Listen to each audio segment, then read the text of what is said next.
ഇന്ന് നമ്മൾ ഉണ്ടാക്കുന്നത് ഒരു ഉപ്പേരി തന്നെയാണ്. കോവയ്ക്ക ഉണ്ട്. ഒരു 15ഓളം കോവയ്ക്ക എടുത്ത് നമുക്കൊന്ന് ഉപ്പേരി ഉണ്ടാക്കിയാലോ.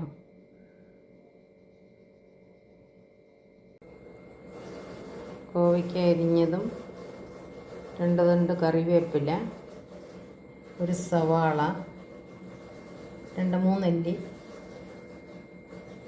വെളുത്തുള്ളി, 3 പച്ചമുളക്. ഇതുകൊണ്ട് നമുക്കൊരു ഉപ്പേരി ഉണ്ടാക്കാം. ഒരു പാൻ അടുപ്പത്തേക്ക് വെച്ചിട്ട് ഒരു 2 സ്പൂൺ വെളിച്ചെണ്ണ അതിലേക്ക് ഒഴിച്ചു കൊടുക്കുക.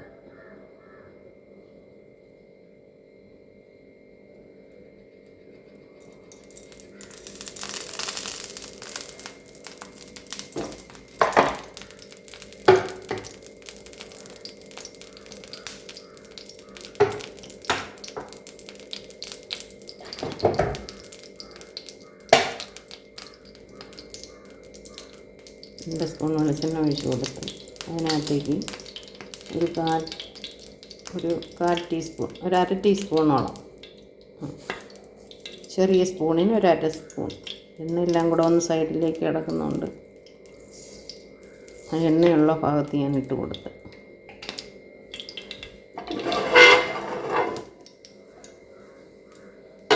പാനെടുത്തെന്ന് വെച്ചാൽ നന്നായിട്ട് മൊരിയാൻ ഈ പാനാണ് നല്ലത്. അതാകുമ്പോൾ അടുക്കി പിടിച്ചിട്ട് നമ്മൾ ഉദ്ദേശിക്കുന്ന പോലെ ഉപ്പേരി റെഡിയാവത്തില്ല. ഇനി ഇതിലേക്ക് യഥാക്രമം ഉള്ളി, അതായത് സവാള അരിഞ്ഞ് വെച്ചിരിക്കുന്നതും ഓരോന്നും നമുക്കൊന്നിച്ച് തന്നെ ചേർത്ത് കൊടുക്കാം. പ്രത്യേകം ചേർക്കണമെന്നില്ല.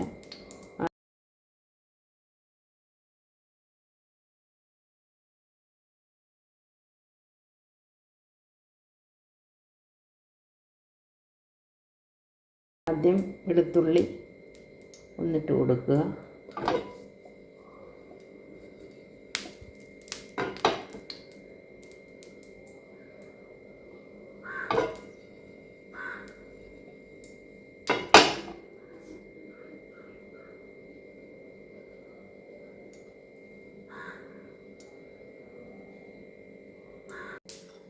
ഇനി നമുക്ക് ഈ ഉള്ളി ഇതിലേക്ക് ചേർത്ത് കൊടുക്കാം.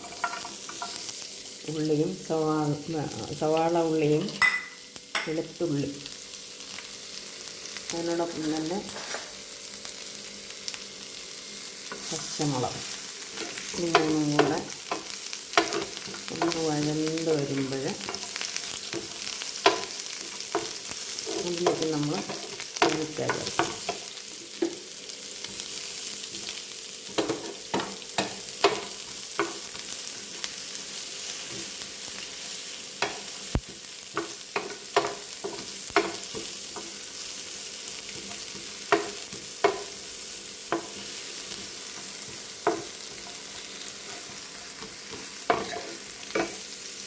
ഇനി ഇതിലേക്ക് നമ്മൾ അരിഞ്ഞു വെച്ചിരിക്കുന്ന കോവയ്ക്കയും കൂടെ ചേർത്ത് കറിവേപ്പില ഇതെല്ലാം കൂടെ ചേർത്ത് കറിവേപ്പില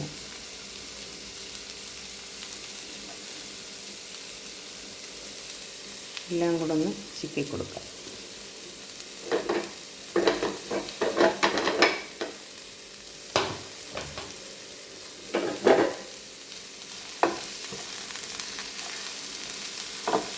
എന്നിട്ട് അടച്ചു വെച്ച് കുറച്ച് നേരം വേവിക്കും.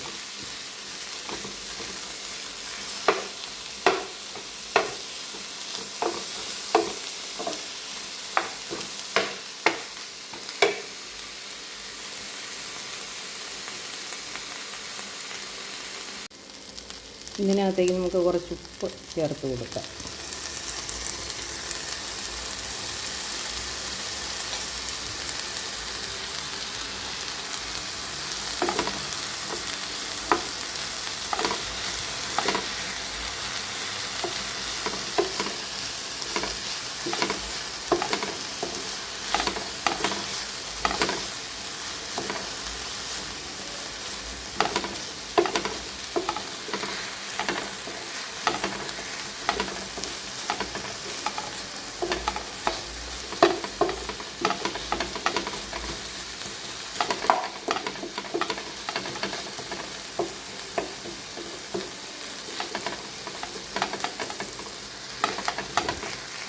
പാചകം അറിയാത്തവർക്ക് പോലും എത്രയും പെട്ടെന്ന് ചെയ്യാവുന്ന പാചകങ്ങളാണ് ഞാനിവിടെ ചെയ്യുന്നത്. കാരണം കുട്ടികളിപ്പോൾ പഠിക്കാനൊക്കെ പോകുന്ന പെൺകുട്ടികൾക്കൊന്നും ഒരുവിധപ്പെട്ട പാചകം ഒന്നും അറിയില്ല. അപ്പം അത്യാവശ്യം എന്തെങ്കിലുമൊക്കെ ഉണ്ടാക്കിയാണെങ്കിലും അവരുടെ കാര്യങ്ങൾ നടന്നു പോകാൻ പറ്റുന്ന പാചകങ്ങൾ അത് എളുപ്പത്തിൽ എങ്ങനെ ചെയ്യാം എന്നുള്ള രീതിയിലാണ് ഞാനിവിടെ ചെയ്യുന്നത്. ഒന്നുമില്ലെങ്കിൽ ഈ ഒരു മെഴുക്ക് പുരട്ടി, എന്തെങ്കിലും ഒരു മുട്ട പൊരിച്ചത്, അല്പം ചമ്മന്തിയൊക്കെ ഉണ്ടെങ്കിലും അത്യാവശ്യം പിടിച്ച് നിൽക്കാമല്ലോ. പതുക്കെ പതുക്കെ ഈ ഓരോന്നും നോക്കി ചെയ്യുക. ഇതിനകത്ത് പ്രത്യേകിച്ച് കാര്യമൊന്നുമില്ലല്ലോ. ഓവയ്ക്ക് അടുത്ത് അരിയുന്നു, ഒരു ഉള്ളി അരിയുന്നു, അതിനോടൊപ്പം തന്നെ 2 പച്ചമുളക്, കടുക് താളിക്കുന്നതൊക്കെ എല്ലാം അറിയാമല്ലോ. എണ്ണ ഒഴിക്കുക, കടുകിടുക, പൊട്ടി വരുമ്പോൾ അതിനകത്തേക്ക് കറിവേപ്പില, ഉണക്കമുളക് ഇടുന്നെങ്കിൽ ഉണക്കമുളക്. ഓരോരുത്തർക്കും ഓരോ രീതിയാണ്, അതൊന്നും വേണമെന്നില്ല. പിന്നെ നമ്മൾ ഈ എടുത്ത് വെച്ചിരിക്കുന്ന സാധനം യഥാക്രമം ചേർത്ത് ഒന്നിച്ചിട്ട് വഴറ്റിയാലും തെറ്റൊന്നുമില്ല. എന്നിട്ട് നന്നായിട്ട് മൂത്ത് വരുമ്പോൾ കഴിക്കാൻ എന്ത് ടേസ്റ്റാണ്. ഉപ്പെന്ന് പറയുമ്പോൾ ഓരോരുത്തരുടേക്കും അഭിരുചിക്കനുസരിച്ച്, കാരണം ഉപ്പ് ഇച്ചിരി കൂടുതൽ വേണമെന്നവരുണ്ടാവും, ഉപ്പ് കൂടുതൽ കൂട്ടാത്തവരുണ്ടാവും. അപ്പം അതിനനുസരിച്ച് കൂട്ടിയും കുറച്ചും ചെയ്യുമ്പോൾ നമ്മുടെ നാവിനനുസരിച്ച് ചെയ്യുക. അപ്പം വളരെ തൃപ്തിയായിരിക്കും. ഇത് ചെയ്ത് നോക്കണേ. ഉപ്പേരി റെഡി. എല്ലാവരും ചെയ്ത് നോക്കിയിട്ട് അഭിപ്രായം പറയണേ.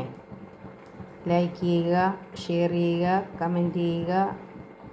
Thank you.